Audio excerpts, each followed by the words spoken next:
Good morning all of you. मेरा नाम है रितेश त्रिवेदी और मैं आप लोगों को हिस्ट्री पढ़ाने वाला हूँ। हिस्ट्री में सबसे पहले मैं आप लोगों को क्या पढ़ाऊंगा, मैं आप लोगों को मॉडर्न हिस्ट्री पढ़ाने वाला हूँ। क्यों मॉडर्न?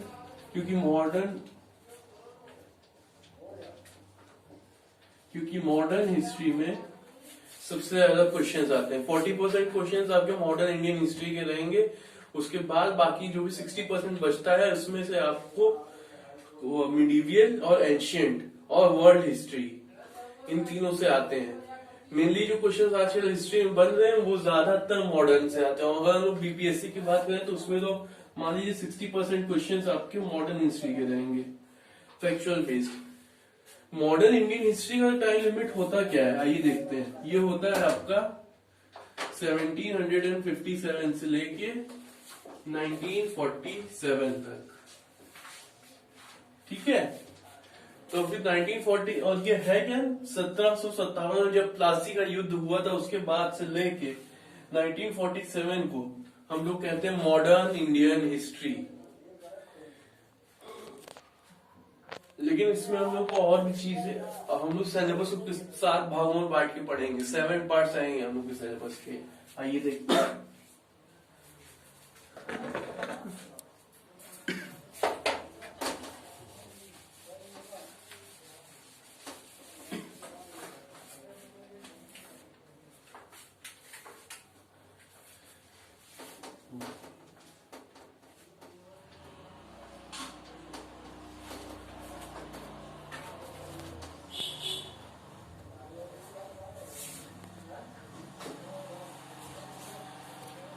सबसे पहला है आपका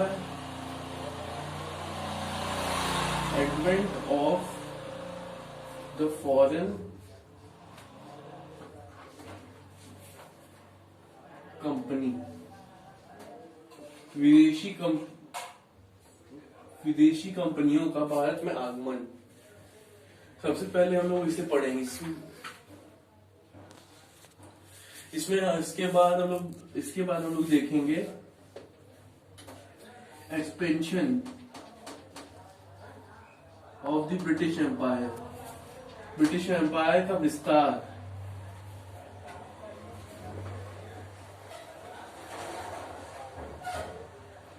तीसरे नंबर पे होंगी उनकी पॉलिसीज,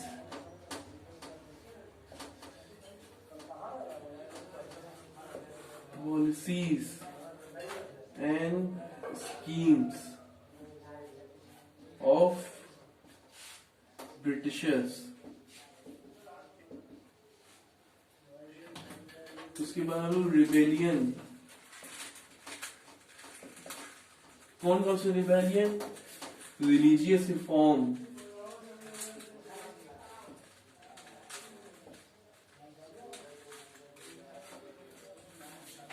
ट्राइबल, पीसेंट और इंडिया का द ग्रेट रिबेलियन ऑफ 1857। ये सबको देखने वाले देखेंगे। 5वें नंबर पे आप लोग का होगा इंडियन नेशनल मूवमेंट।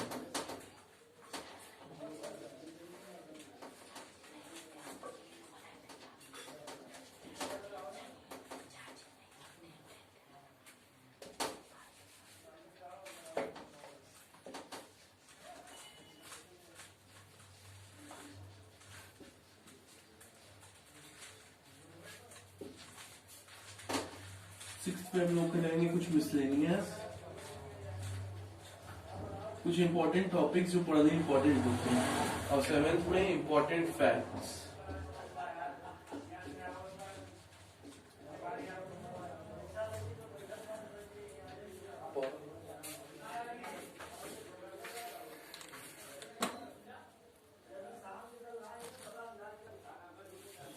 चलिए आइए देखते हैं मॉडर्न में पहला हम लोग का topic advent of the foreign companies.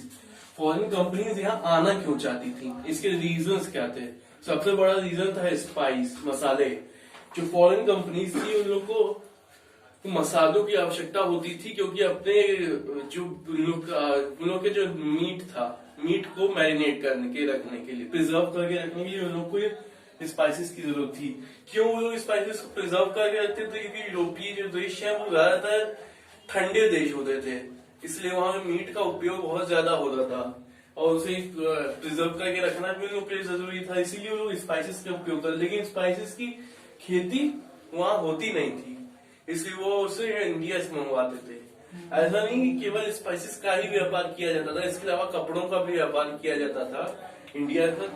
India उस समय की बात है जिस समय इंडिया भारत को सोने की चिड़िया, द गोल्ड सिंक बोला जाता था, क्योंकि यहाँ से व्यापारी अच्छा खासा व्यापार करते थे, सामान बाहर जाता था और गोल्ड वो इंडिया में आता था, और ये लैंड रूट के थ्रू व्यापार करते थे। लेकिन एक काम हो गया, इन लोग को स्पाइसेस मिलने बंद हो गए। क्यों स्पाइसेस मिलना बंद हो गए? 3 रीजंस थे उसके। कॉन्टेस्टिनोपल कोलैप्स हो गया। कॉन्टेस्टिनोपल एक आज के आपको इस्तांबुल आप उसे कह सकते हैं, उसे कॉन्टेस्टिनोपल जगह कहते हैं। रिलीजियस रिफॉर्म आ गया यूरोप में, वहां पे साइंटिफिक डेवलपमेंट होने लगा, सोशल सिविल डेवलपमेंट्स होने लगे, सिविल सोसाइटीज बनने लगी, वेल स्ट्रक्चर्ड रिफॉर्मेशन हो गया सब कुछ, और रिलीजियस रिफॉर्म्स आ गए। और स्पाइसेस तो उन लोगों को चाहिए ही थे। तो वहां के जो राजा हैं उन्होंने डिसाइड किया, पोर्टुगल के राजा हो गए, यूरोपीय राजा जो भी हो गए, पोर्टुगल के हो गए, या फिर जार्स हो गए आपके रशिया में, रशियन एरिया में और बाकी देशों में। उन्होंने ये डिसाइड किया कि हम लोग सी रूट खोजेंगे इंडिया तक पहुंचने का, जिसके लिए उन्होंने अलग अलग एक्सकेवेशंस किए। जब यहाँ पे साइंटिफिक डेवलपमेंट हुआ ना, तो क्या हुआ कि जो लंबे सफर तय करने के लिए शिप थी, शिप बिल्डिंग टेक्नोलॉजी उन लोगों की डेवलप हो गई। इसके अलावा कंपास डेवलप हो गया, और भी कई सारी टेक्निक्स उन्होंने डेवलप कर ली, जिससे वो लंबी यात्राएं समुद्री माध्यम से कर सकते थे। इसलिए उन्होंने भारत तक पहुंचने के लिए समुद्री मार्ग को खोजना ही सही समझा। अब हम लोग इसमें आगे बढ़ते हैं।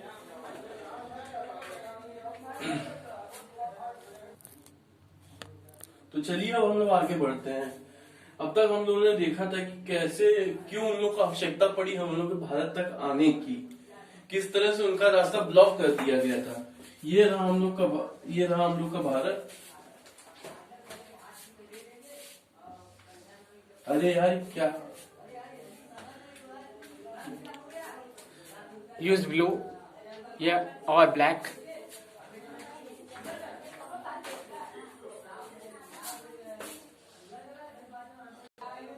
थोड़ी टेक्निकल एरर्स हो गई थी, इसलिए जो मार्कर नहीं चल रहा था। अब सही है। जैसे कि यह हम लोग का भारत देश है, तो यहाँ से जो यूरोपीय थे यहाँ पे व्यापार करके मसाले लैंड रूट के थ्रू लेके जाते थे पहले। लेकिन क्या हुआ कि उस समय जो तुर्क थे, ऑस्मेनियन ऑटोमन एम्पायर, उसने वहां पे कॉन्टेस्टिनोपल पे कब्जा कर लिया, जिसे ऐसे इस्तांबुल भी कहते हैं, कॉन्टेस्टिनोपल। और ये वही जगह थी जहां से पूरे यूरोप में मसालों की सप्लाई की जाती थी। इसे पूर्ण रूप से ब्लॉक कर दिया गया। अब जो यूरोप के देश थे उन्होंने यह डिसीजन लिया कि वो सी रूट के थ्रू जाके और वो भारत से अपने मसाले लेके आएंगे।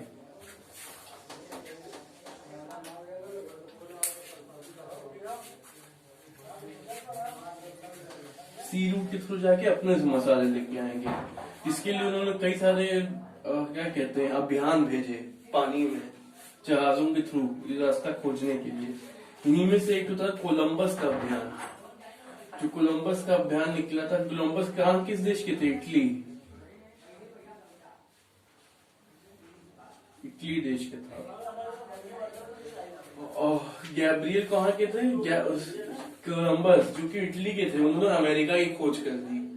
भाई बात है, गैब्रियल जो कि पोर्टुगीज के थे, ये भी भारत के लिए रास्ता खोजने निकले थे, लेकिन इन्होंने ब्राजील की खोज कर ली। ब्राजील जो इंडिया का दुगना है, मतलब समझ लीजिए उनके यहाँ जैकपॉट लग गया।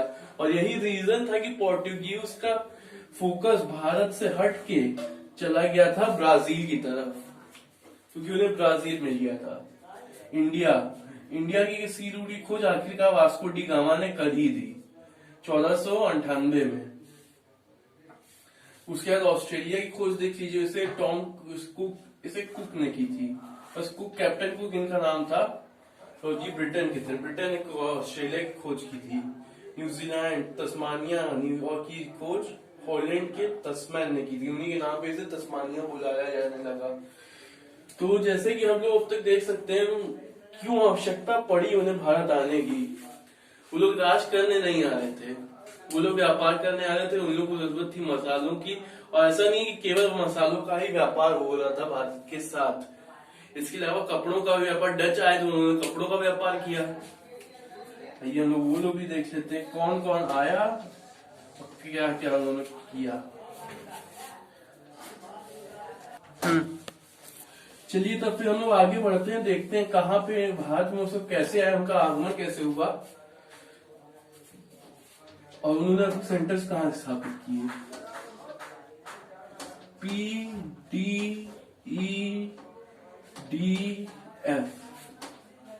PDF तो आप लोग जानते हैं, लेकिन PD के साथ E और D भी याद कर लीजिए, ये बहुत इंपॉर्टेंट है। क्यों इंपॉर्टेंट है? अब इससे एक ट्रिक निकल के आएगी। ये है विदेशियों के आने का पैटर्न। सबसे पहले P आया। P कौन है यहाँ पे? पोर्टुगीज है। PORT Portuguese. उसके बाद कौन आए? डच आए। उसके बाद कौन आया? इंग्लैंड, ब्रिटेन आया।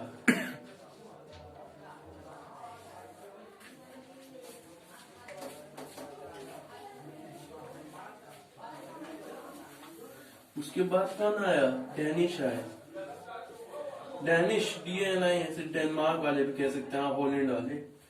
और ये आखिरी में कौन आया? फ्रेंच। PDEDF बस ये इतना याद रखिएगा, यह एक ट्रिक होती है याद रखने की। और इसे आप लोग याद रखेंगे तो आप लोग कभी कोई भी सीक्वेंस याद रखने में गड़बड़ नहीं होगी। P मतलब पोर्टुगीज, फिर उसके बाद D मतलब डच आए, उसके बाद आया ब्रिटेन, फिर उसके बाद आए डेनिश, फिर आखिरी में आए फ्रेंच। अब देखते हैं इन्होंने भारत में आके अपनी स्थापना कहाँ कहाँ और कैसे कैसे की। जब 1998 में वास्को डी गामा भारत आए थे। सर 1498 में ना? हाँ वही बोले। यस, कंटिन्यू करिए। जब 1498 में वास्को डी गामा भारत आए, कहानी सुन के याद रखिएगा, तो यहाँ से कुछ काली मिर्च की बोरियां लेके गए थे अपने साथ। काली मिर्च, जी हाँ, मसाले लेके गए थे। उसके लिए उन्होंने व्यापार किया अपने देश में, पोर्टुगीज में, जहां पर उन्होंने 60 गुना मतलब वो क्या, उसके ऊपर आगे भी 2 0 और लगा दी, 6000% क्या व्यापार किया, और उन्हें बहुत फायदा हुआ। फिर उसके बाद उन्होंने अपनी जो फैक्ट्री थी वो सबसे पहले कोच्चिन में स्थापित की। उसके बाद कौन आए? उसके बाद आए आपके डच ने अपनी पहली फैक्ट्री कहाँ स्थापित की? मछलीपट्टनम में।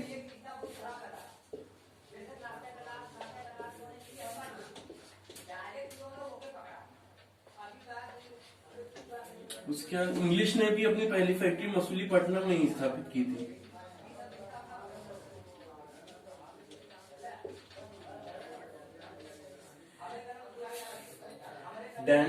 और सूरत में फ्रेंच ने अपनी पहली फैक्ट्री स्थापित की। ये रहा उन लोगों के फैक्ट्री स्थापित करने का क्रम। अब इसके आगे का हम लोग अपने नेक्स्ट वीडियो में देखेंगे। नेक्स्ट टॉपिक ये तो इतना कंप्लीट है, इसमें अभी कुछ करने की जरूरत नहीं। डेट से याद रखने की आवश्यकता नहीं है आपको, बस क्रम याद रखिए, कहाँ पे उन्होंने कौन सी फैक्ट्री स्थापित की है याद रखिए। डेट्स का उतना महत्व नहीं है। धन्यवाद।